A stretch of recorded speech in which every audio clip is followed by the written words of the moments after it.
ingo n'abantu mu Burundi. Kuri no musi uri hejuru turamukanye abageni bashimye kwabirana baciye mu mategeko. Turabahaye ikaze rero ngaha muri komine ya Cankuzo. Turahaye ikaze namwebwe byabona mwaje kubashigikira kuko na cyane cyane nimwe muzo baba hafi gusumba abandi.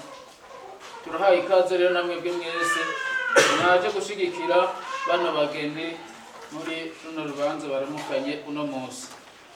Ariko rero imbere yuko umwe wese yemerera icese atagahato bagiye kwinjira muri iryo banga, twashaka tubaze tubasomera ingingo zimwe zimwe ziri mu gitabo cy'amategeko agenga ingo n'abantu mu Burundi. Kandi turashaka yuko muzikurikirane tuza kubabwira zikeyi ariko kandi nyinshi uko zingana zose murashobora kuzozisomera mwa kano gatabo k'umuryango. Ibi nivyo biheza bikerekana uburenganzira umugabo afise, aho uburenganzira bwiwe bugarukira, ikongera bikerekana n'uburenganzira bw'umugore aho bugarukira. Turahera rero ku ngingo ya 11. Izi ni ingingo zigize ibijanye zivuga ibijanye n'izina, izina ry'umuntu. Ingingo ya 11, umuntu wese ategerezwa kugira izina rimuranga rishobora guherekerezwa n'iritazirano rimwe canke menshi. Ingingo ya 13, ugiye kwandikisha umwana wiwe amwita izina akamwita iryo ashatse. Nibaze kivyo mu byumba. Ingingo ya 15, sinza kuyisoma yose, muraza kubyisomera. Izina ry'umuntu nk'uko ryanditswe mu gitabo cy'amategeko ritegerezwa kuguma uko riri. Nuvuga ko ryanditswe mu gitabo cy'amategeko, igitabo cyandikwamwo abana bavutse muri komine, ritegerezwa kuguma kujya nyene, haba mu nzandiko agiriranira n'abandi canke amasezerano agiriranira n'abandi canke impapuro zose asabwa n'ubutegetsi. No kuvuga iryo zina ritegerezwa kuguma uko. Kiretse iyo yabisabye umushikiranganje w'ubutungane. Iyo nayo ni ingingo ya 14. Ivuga iti nta wundi afise ububasha bwo guhindura izina atari umushikiranganje w'ubutungane. Ingingo ihindura iryo zina ica yandikwa mu gitabo cy'amategeko iruhande yaho uwo muntu yanditswe. Bavuze iruhande mu gitabo cy'amategeko, nibaza yuko ngira ngo hari abadaheza ngo bavyumve. Murabibona runo rupapuro. Iki ni igitabo cyandikwamwo abageni, ariko n'igitabo cyandikwamwo abana nacyo nyene aka gace mubona atakirimwo kamanuka, nacyo nyene kiba gafise. Sivyo? Iyo rero umushikiranganje w'ubutungane afashe ingingo yuko ahindura izina ry'umuntu, iryo zina ibyo bihindutse baca bavyandika ngaha. Murahabona? Aha rero turaza kuhagaruka. Ni naho haheza hakandikwa. Niho haheza hakandikwa mu gitabo c'ababirana. Aha aniho baheza bakandika ivyo bari batunze, umusore yari atunze canke inkumi yari itunze, mugabo bitazokwinjira mu matungo y'urugo. Turaza kubigaruka. Hari ikintu duhanura.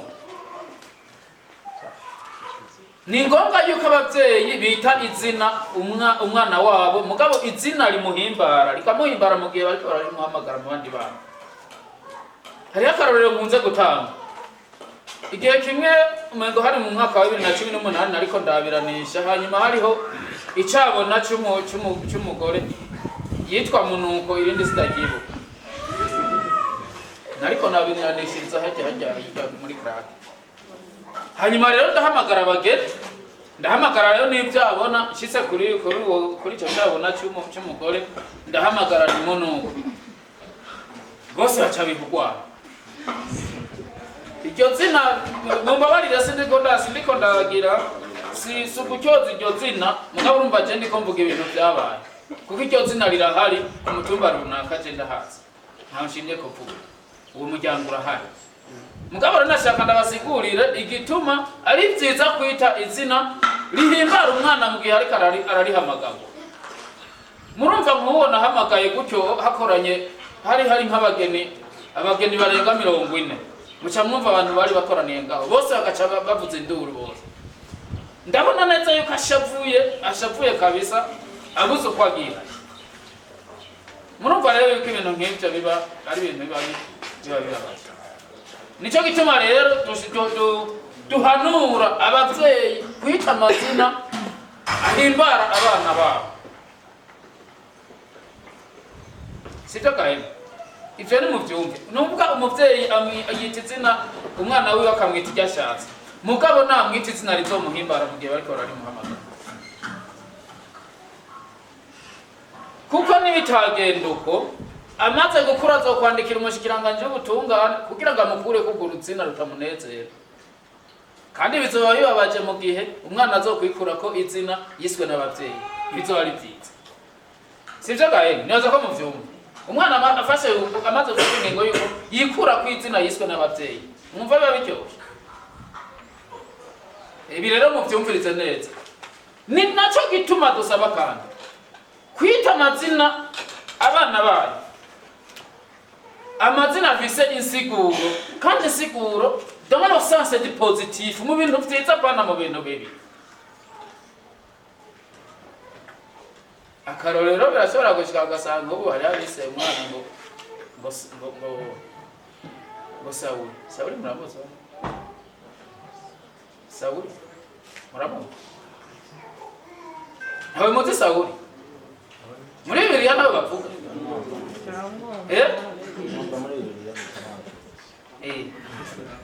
Kana Jose mvuga ko ndamuzi sinamubonye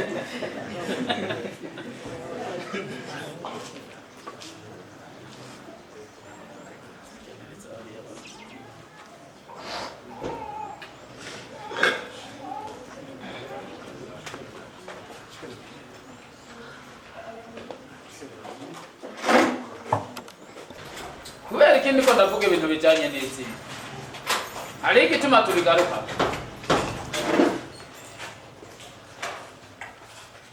aha mwese mwabagenemwe Imana ibahezagiye muri kuza kurondoka maze kurondoka abana muzokwibaruka muzobaha amazina muzobita amazina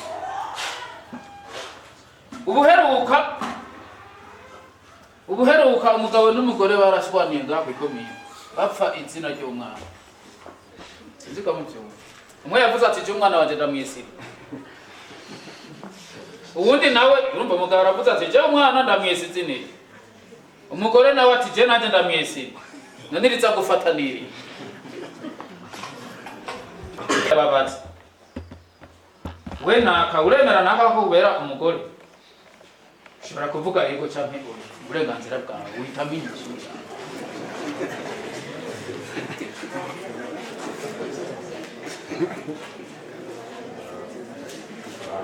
Chanongera mbatse numvise umugabo yemeye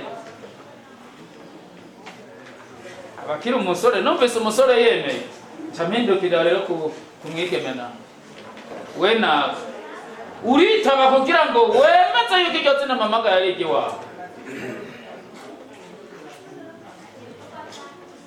kuko iyo utitavye birafise ico bisigura mu gihe habaye ingorane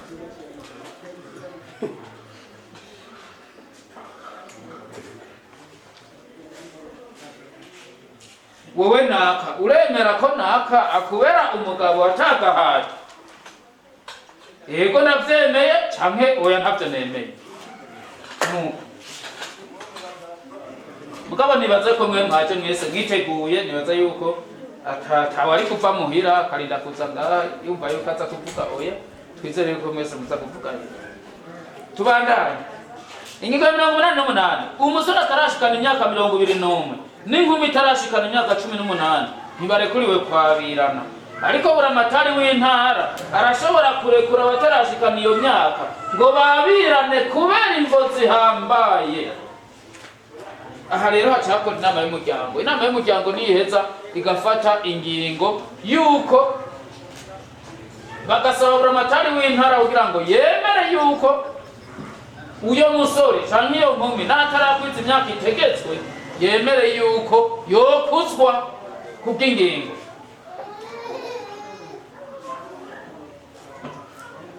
Aho rero mw'ico gihe inama y'umuryango imaze gukorana hama ikavyemeza, baraheza bagasaba buramatari nawe agaheza akavyemeza yuko utarakwiza imyaka, umusore atarakwiza imyaka 21 canke inkumi itarakwiza imyaka 18 ashobora kwabirana. Inkurikizi rero zo gukuzwa n'itegeko. Hariho inkurikizi zo gukuzwa n'itegeko. Nimba ari inkumi yakujijwe, nukuvuga dufate yuko mu myaka y'ukuri y'amavuko yarafise nk'imyaka 16. Ubu rero buramatari arafashe ingingo yuko iyo nkumi uwo mwigeme akujijwe kubw'ingingo yafashe. Mw'ico gihe acafatwa yuko afise imyaka 18 nubwo atarayishikana. Bishitse rero uwo mwigeme agashurashurana n'umusore w'imyaka 17, murumva yuko amurusha imyaka y'amavuko. Mumva mwigeme afise imyaka 16, ashurashuranye n'umusore w'imyaka 14. Umusore yafashwe ku ngufu kandi aramurusha imyaka y'amavuko, kamufashe ku ngufu. Izo ni inkurikizi zo gukuzwa n'itegeko. Umva aramurusha imyaka mugabo amufashe ku ngufu. Murumva rero inkurikizi rero z'ingingo yeniyo zirahari. Tubandanye ingingo ya 93. Nta tegeko rero ryo gutanga inkwano kugira ngo ukwabirana kwemerwe naho umusore yoba yaravyiyemeje mu rwandiko. Mwamisore ninda tatanze inkwano. Ico ni kibazo. Nara ingingo nemwe mumvise ya 93. Reka ndayisubiremo. Nta tegeko rero ryo gutanga inkwano kugira ngo ukwabirana kwemerwe naho umusore yoba yaravyiyemeje mu rwandiko. Ninda tatanze inkwano.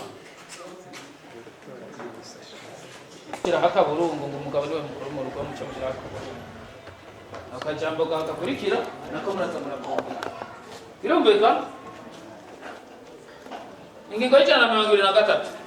Ababiranye ko ndababwira mwa basore muri ko muranda ejo uzofata igisata cy'itogugurisha ucubwira umugore ngo genda nawe ugurisha iwanyu. Urazomenya yuko ubwo muguzi butemewe.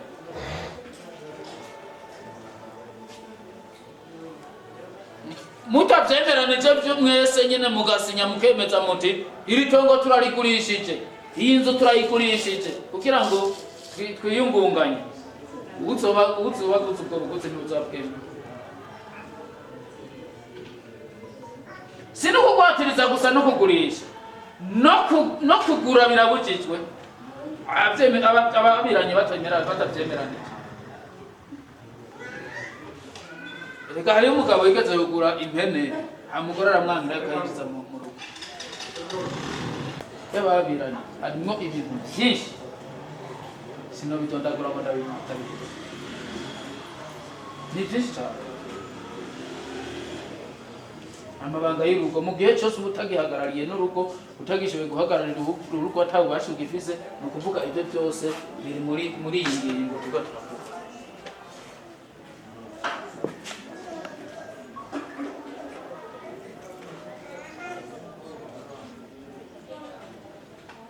Rero nagomba ndabasigurire neza iyi ngingo. Kanye arashobora gusaba kwahukana bivuye ku busambanyi bwa mugenzi we canke kubera amugora birenze urugero mu vyerekeye amabanga yabubatse, kubera yamamuturubika canke kubera afise inyifato ityoza mugenzi we. Iyi ngingo sindayisigura iri iratomoye.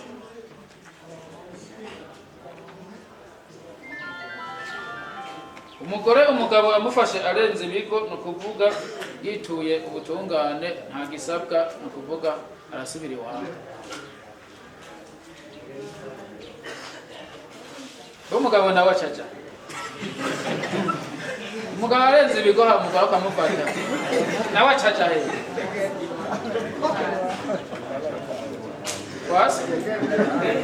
kwase yararengeje imyaka 18 yaramaze kumusoma kwase nasubirayo.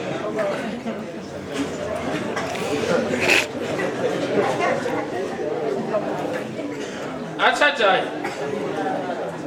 nido yaraba nuko rero nico rero nagomba ngaruke iki turakunda kuyimana iteka ryo kumurera ririmo ibanga ryo kumubeshaho no kumuha indero bakurikije ingene bamerewe n'uburyo bafise. Ingingo ya 290 umwana ategerezwa kubaha no kugamburukira se na nyina, ntashobora kuja ahandi batabimwemera.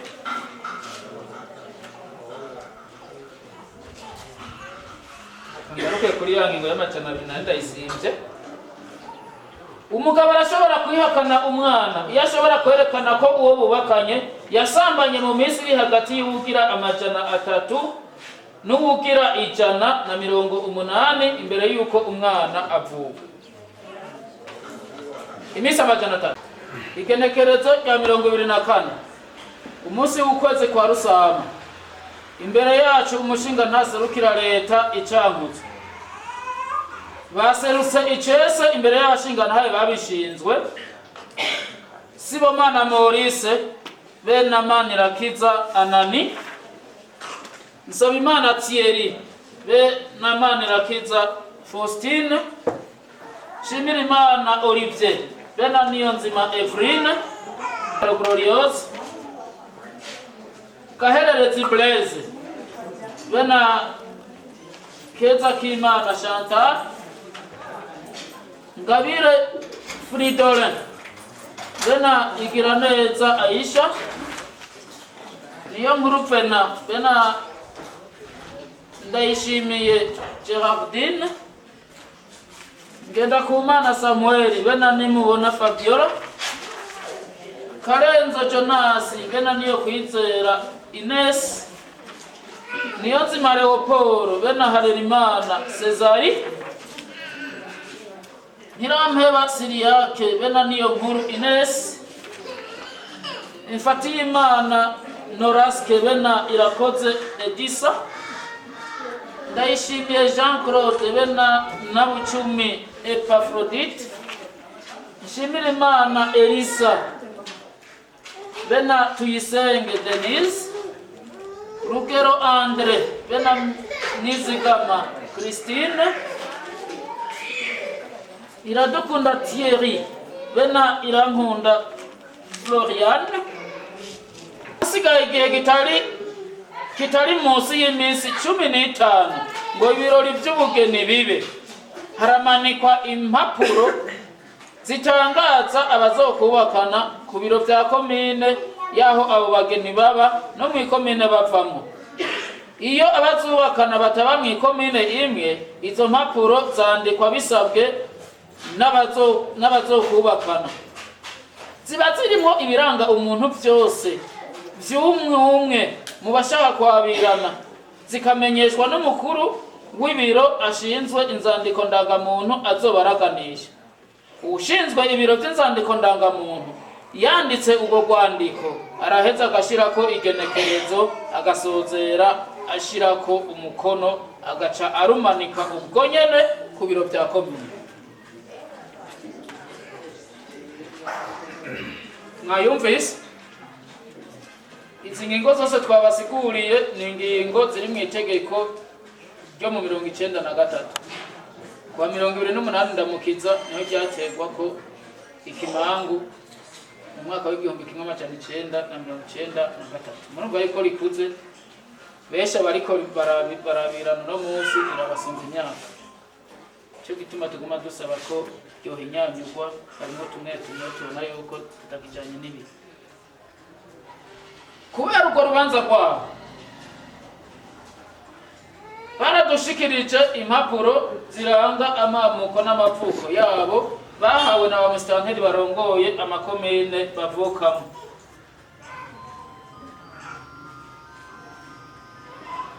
Dukurikije ivyo basavye, duhejeje kubasomera icese impapuro ziberekeye, tukongera tukabamenyesha n'ibikorwa n'amabanga y'ababiranye, twahavuye tubabaza ko bashaka kwabirana. Uwimana Fulgence, Kaneza Marlene, angalia hapa.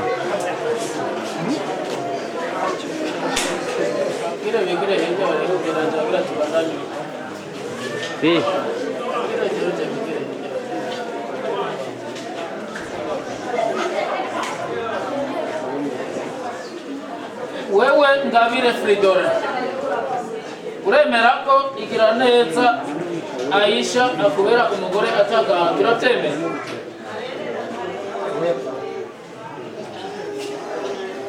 Wewe igira neza Aisha, uremera ko Ngabire Fridore akubera umugabo atagaha, turabyemera?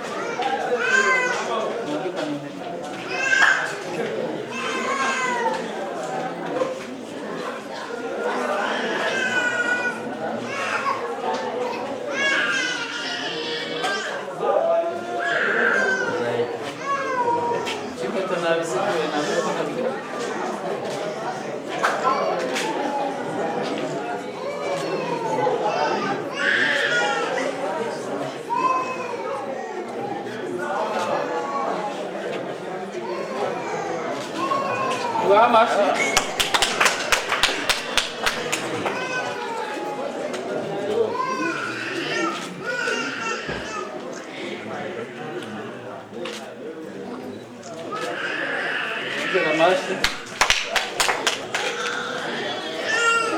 Umwe wese ahejeje kwemera kubwiwe, turemeje ko babiranye baciye mu mategeko. Dukurikije ibihejeje kurangurwa aho hejuru, turujuje urwo rupapuro imbere y'ibyo abona Uwimana Fulgence na Kaneza Marlene. Tumaze kubimenyesha babiranye n'ivyabona byabo, twaciye dutera ko igikumu hamwe nabo kandi abavyeyi babo baravyumvikanye. Byo mwemeye mu majambo naho mubishigikize inyandiko.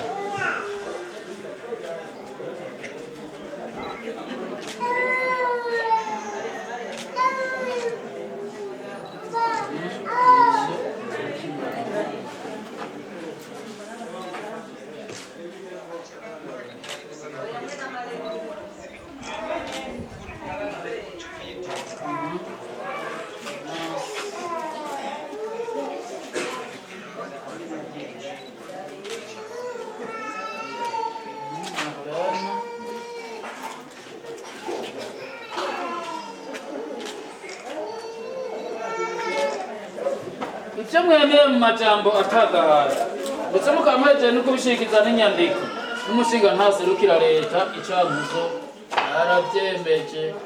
Maraba amakara ntuburubeya ivyara mushoboye kurera n'abindi mushoboye kurera kuri musimisi.